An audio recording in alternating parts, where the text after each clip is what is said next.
His father's job with the railways saw him changing schools every 3 or 4 years.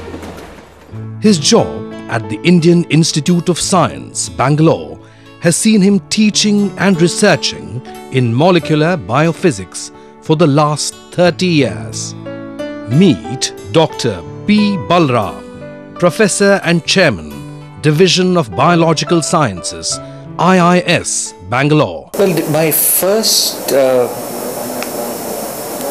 real interest in anything scientific was when a young giant Narlika came to Ferguson College to give a lecture. And it was the first time that I had really seen a full hall for a lecture on science. Dr. Balram graduated with chemistry from the Ferguson College, Pune in 1967.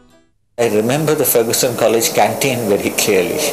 It was a place where I have spent many long hours discussing politics and other non-scientific things with friends.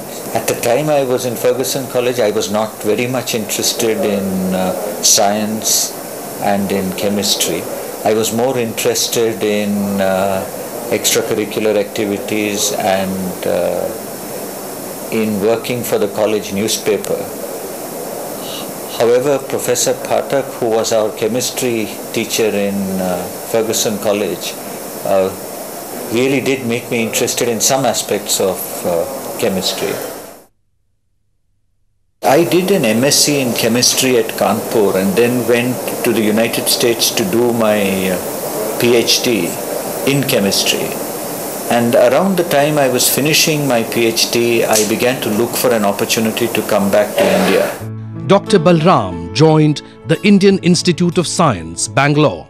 At that time, I knew very little about molecular biophysics. So I really got into biophysics by accident and not by design. I got a position as lecturer and I promptly returned to Bangalore. And I have been at Bangalore for the last 30 years after I came back. His work involved studying the physical and chemical behavior of the biological molecule. The molecular study was to become a monumental contribution in the field of pharmaceuticals.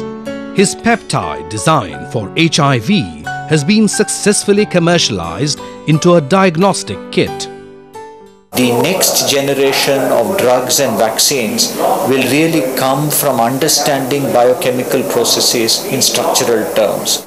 Dr. Balram may rightly be called the leader in the relatively new field of molecular biophysics.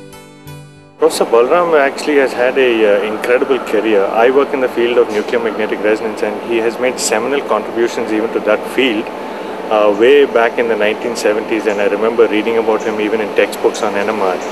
He has an intricate knowledge of stereochemistry and he can conceptualize problems. He can actually carry them forward to fruition. And as a human being, he's again a very thoughtful person, very considerate of others. Clearly, Dr. Balram enjoys every minute of what he's doing and admits it.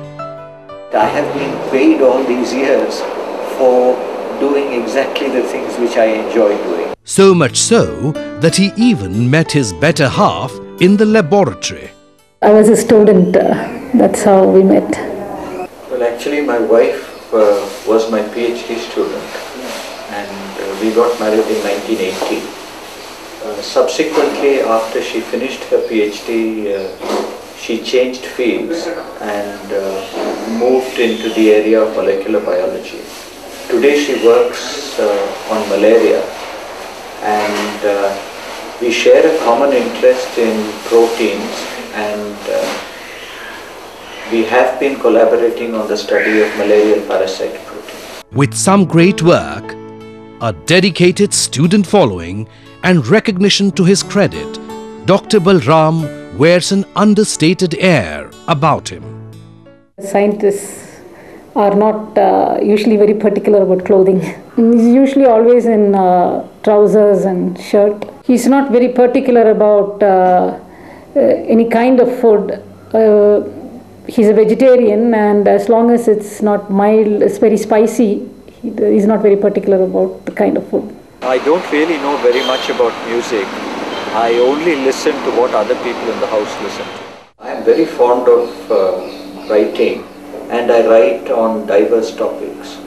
So my reading habits are fairly diverse, but I am most fond of light fiction. He spends a lot of time in his lab, and in the evenings, something that happens every day is play a lot with Aditya, my son.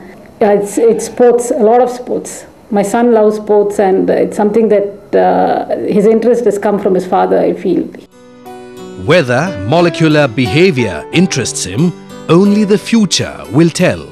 But let's be sure, Dr. Balram will inspire thousands of young men and women to delve into the art of taming molecules.